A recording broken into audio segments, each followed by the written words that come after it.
Good afternoon, everyone, and Happy New Year. And for those folks from San Francisco, this is like San Francisco winter, right? A little misty, a little cool, a little overcast. We are happy to be here and extraordinarily excited to extend a warm welcome to Madam Vice President Kamala Harris and her team to the southeast side of Chicago. You can cheer for that. On behalf of the residents of this great community, but also on behalf of the residents of the entire city of Chicago, I want to express my sincere thanks to the Biden-Harris administration for their continued support of transformative developments in our communities through the historic bipartisan infrastructure law. And of course, thanks to our senior senator, Dick Durbin, for literally bringing home the bacon again and again and again. And now, folks, we are in, you can clap for the senator. He deserves our appreciation. And folks, we are in the 2nd Congressional District, and my friend Robin Kelly sends her regrets, but she's in Washington, D.C. I think she'd rather be here. But she's also a huge champion of this project. I'm honored that Chicago will be one of the first grant recipients of the new bridge investment program created by Bill.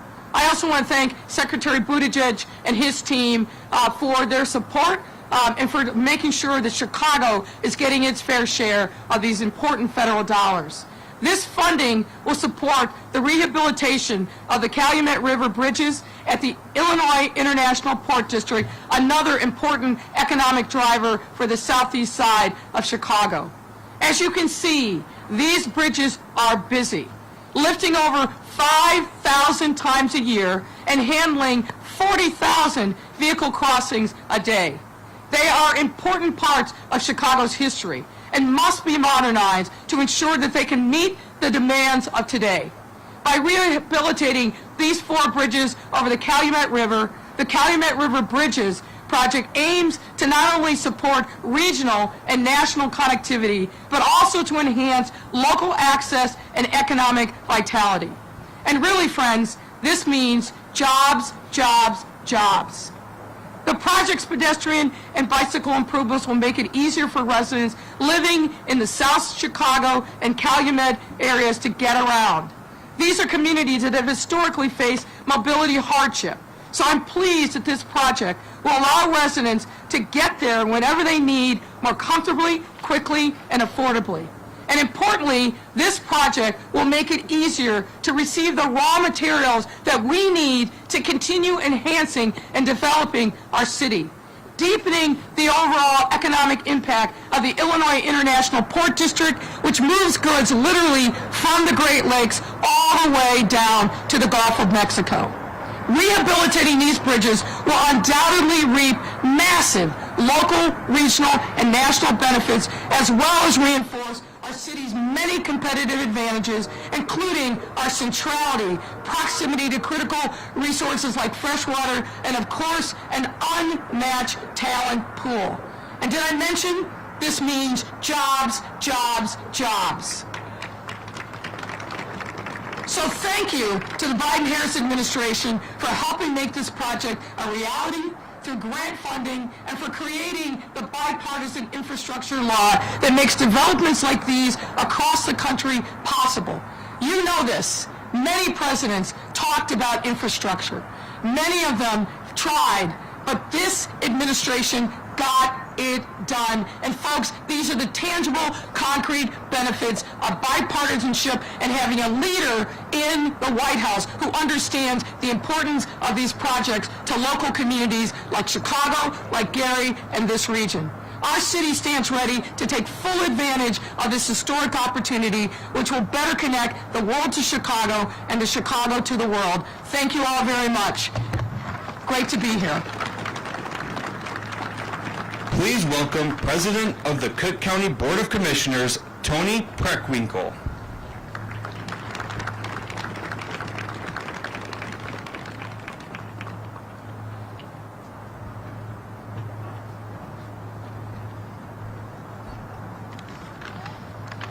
Good afternoon, everybody. I'm grateful to be here with Vice President Harris and the other elected officials. Everyone knows that Cook County is home to an extensive transportation network, and that's one of our greatest strengths as a region. Roads, bridges, pedestrian and bicycle paths all play vital roles in transporting people and commodities safely and efficiently. It's our responsibility as government leaders to ensure that these important modes of transportation remain safe and in good condition. I want to thank the Biden-Harris administration for their emphasis on equity, safety, climate change, and resiliency in the bipartisan infrastructure bill. And in particular, thank you, Vice President Harris. This day would not be possible without your and the entire Biden administration's leadership. As we look across this region's infrastructure, we see the need for increased investment in our roads and bridges, our transit systems, our frail rail freight networks, our ports, waterways, and airports, a safe and connected network of sidewalks and paths for our system's most vulnerable users, pedestrians and bicyclists. But we also see the need for improved water infrastructure and broadband access.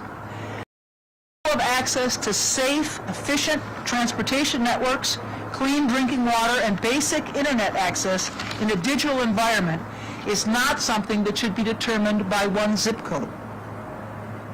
And while this need for investment is everywhere, it's most profound on the west and south sides of the city of Chicago and south suburban Cook County. We must continue to equitably invest our resources in the areas that need it most, while continuing to support areas crucial to our region's economic competitiveness. Situated here near the Illinois International Port District, we focus on the bridge infrastructure that supports access to the port. When the bridges were first built, the Calumet region was humming with industrial activity, a place that drew immigrants from all over the world to our steel mills. Ships bringing ore from the northern Great Lakes docked here, and barges carried raw materials throughout the waterways. While the mills are gone, about a billion tons of freight moves through Lake Calumet and Calumet Harbor annually. The area around the port has now experienced a resurgence in public and private investment based on its strategic location. As a region, we're not focused on the handling of commodities alone, but the connections we make for the residents here and the reactivation of the neighborhood surrounding it. I'm grateful to each one of the leaders present as we collectively build the foundation for a more connected and resilient region. We know that together we can use the federal funding to build a better tomorrow for generations to come. Thank you. Please welcome Senator Dick Durbin.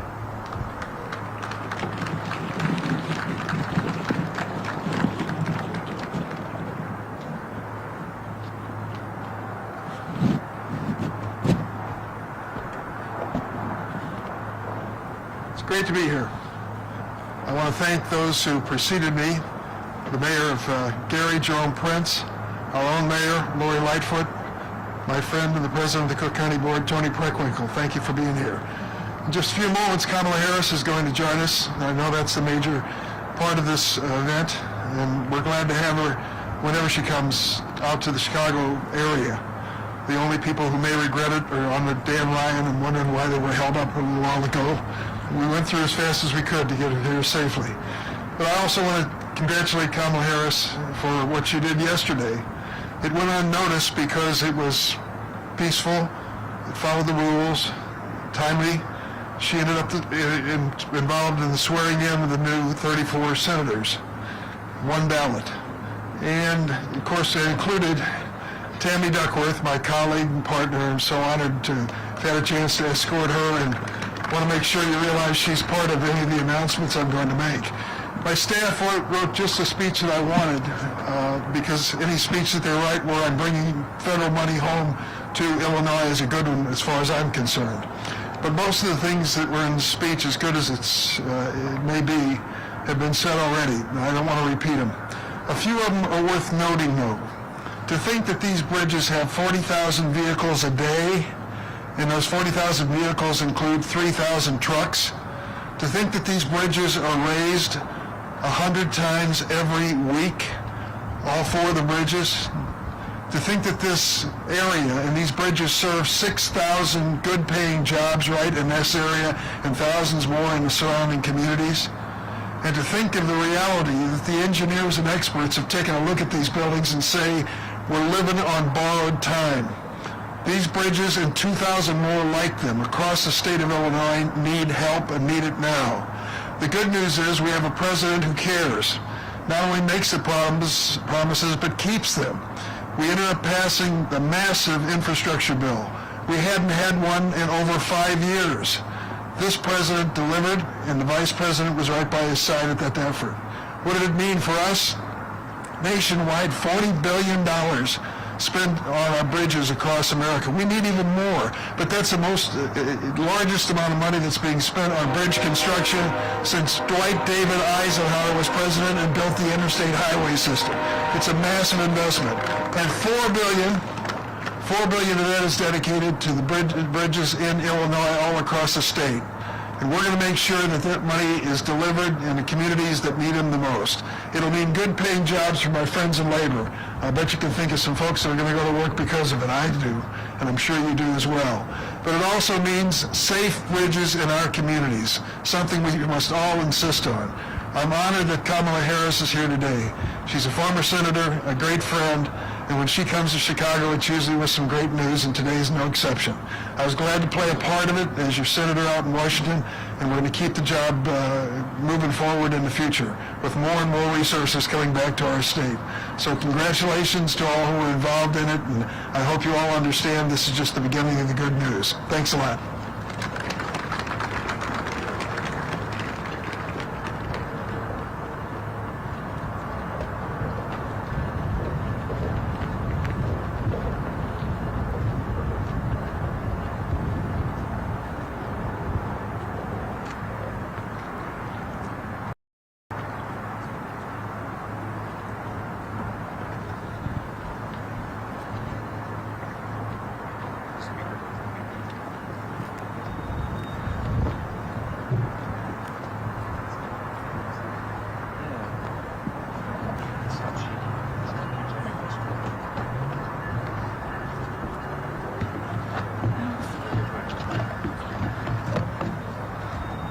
On the prompter.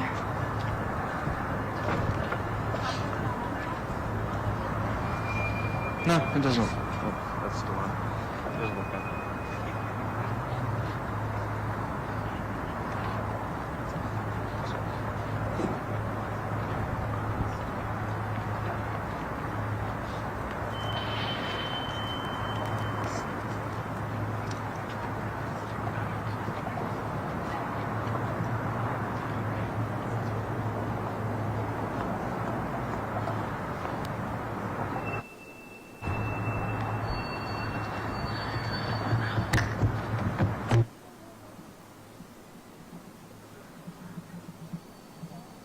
Some audio.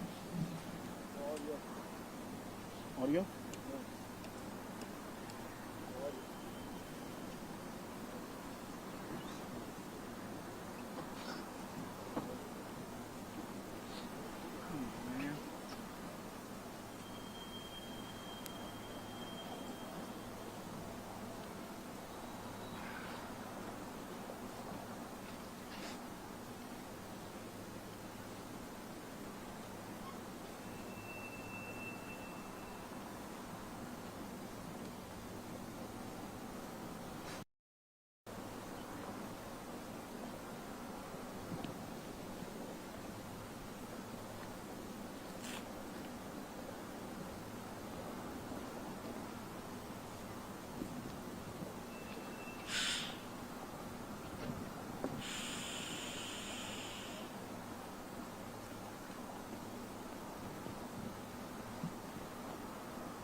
please welcome President of United Auto Workers Local 551, Chris Penna.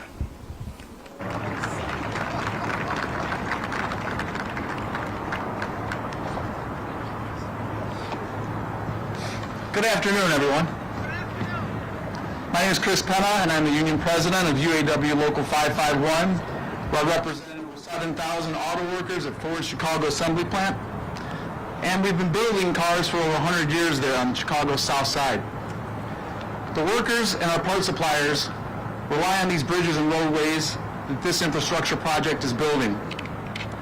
I am born and raised on the South Side of Chicago, a neighborhood steeped in history of communities organizing for change, and home to a critical juncture on the Underground Railroad, a pathway to freedom we honor today.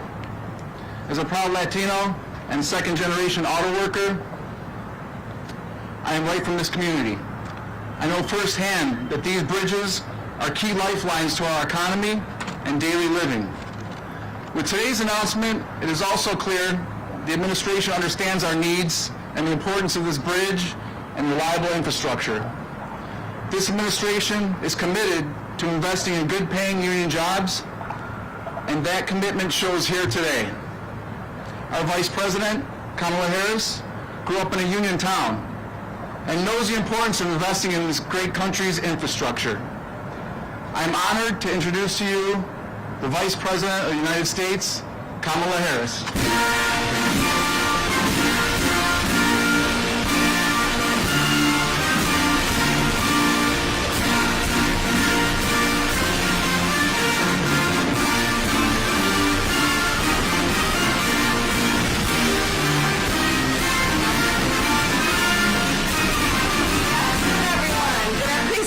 Good afternoon, good afternoon.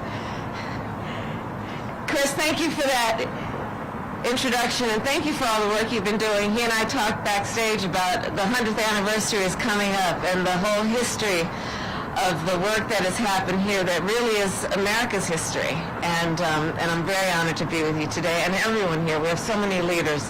So I want to thank you all for the work you do, and I want to wish you a Happy New Year. UAW Local 551, thank you for all that you do and for being an incredible model of the work that is happening around the country. The work you do here is to build Ford cars, and it's here, right here on the South Side. And there are generations of people in this country, across our country, who have benefited from your work. I want to thank my longstanding friend, Senator Dick Durbin, for your leadership, for your friendship, and for what you do for the state of Illinois and the people of our country. Thank you, Dick. And Mayor Lightfoot, thank you for the warm welcome always on the tarmac and for your leadership of Chicago. And Mayor Prince, thank you. From Gary, I talked with you about my previous visits there, and Gary really is part of the history of our country as well, so thank you for your leadership and being here. And of course, Cook County Board President Tony Prewinkle, thank you for your work and for your leadership. And of course, among the people that must be thanked first and foremost is our President, Joe Biden. So when President Biden and I took office, we made a promise. We vowed to fight for every person in our nation, every American, in every community, in every corner of our country. Because you see, the President and I, and we all here, we believe in America's greatness. And we know that greatness is powered by the incredible ambition and aspiration of the American people. We see what can be unburdened by what has been. We see, as Americans, opportunity where others might see obstacles.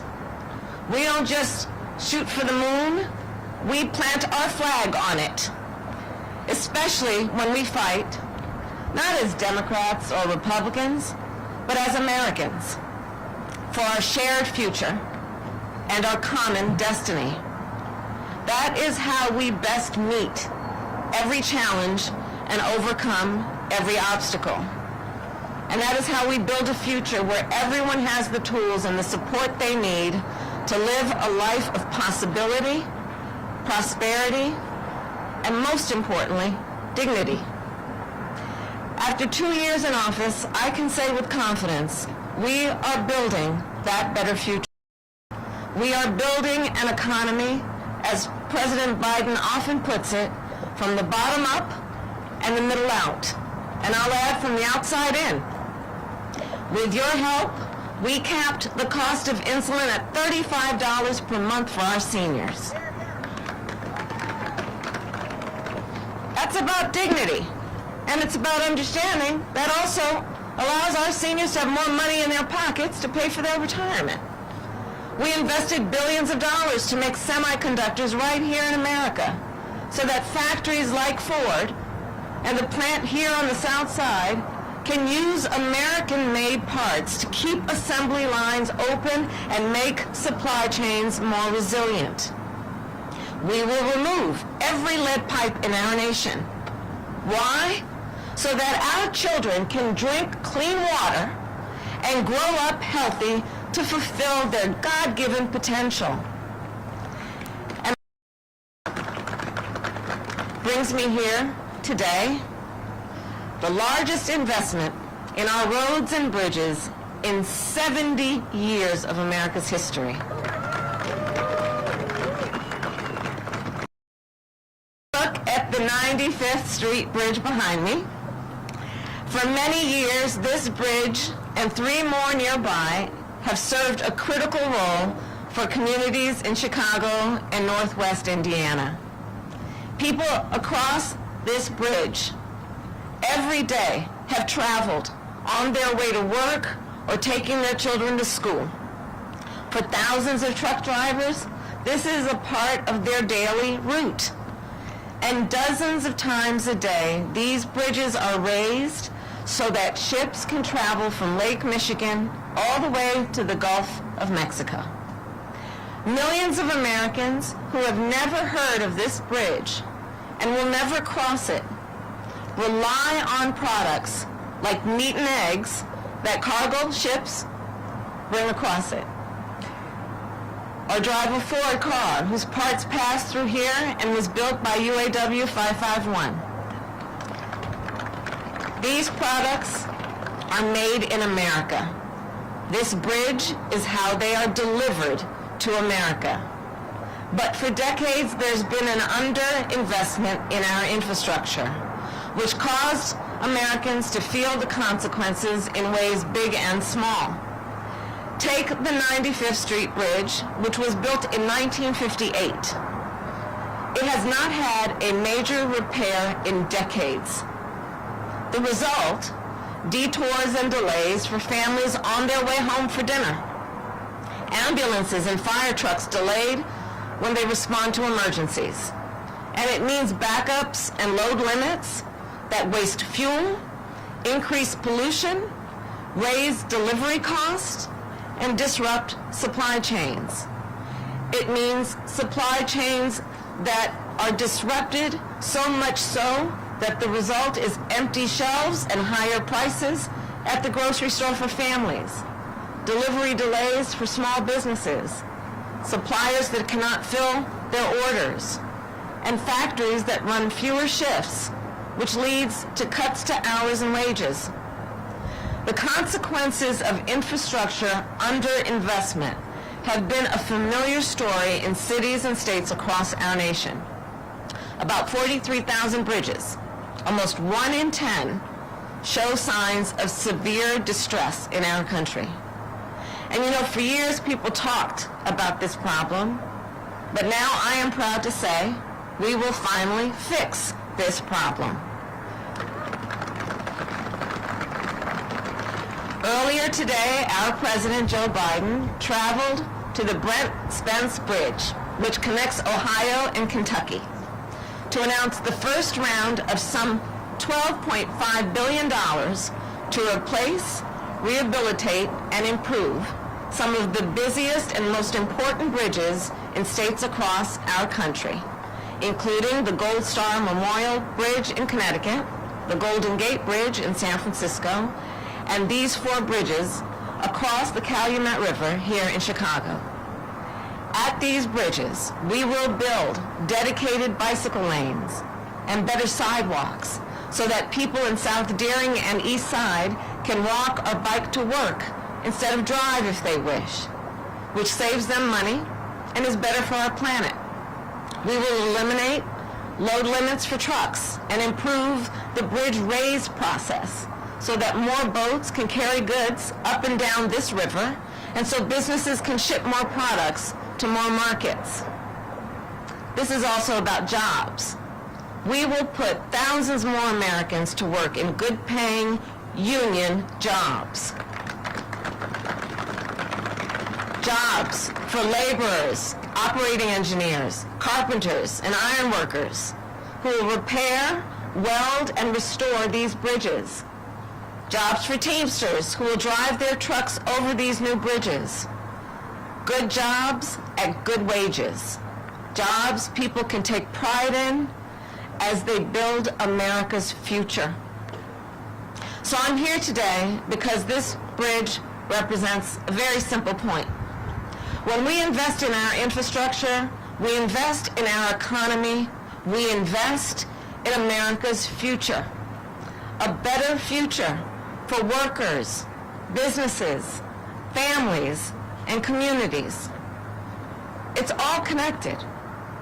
And so as the days go by, you will see it in a new coast-to-coast network of electric vehicle charging stations, or a new wind turbine or cutting-edge solar panel that will cut energy costs and protect our planet, or a new water heater in your home that lowers both your electric bill and pollution.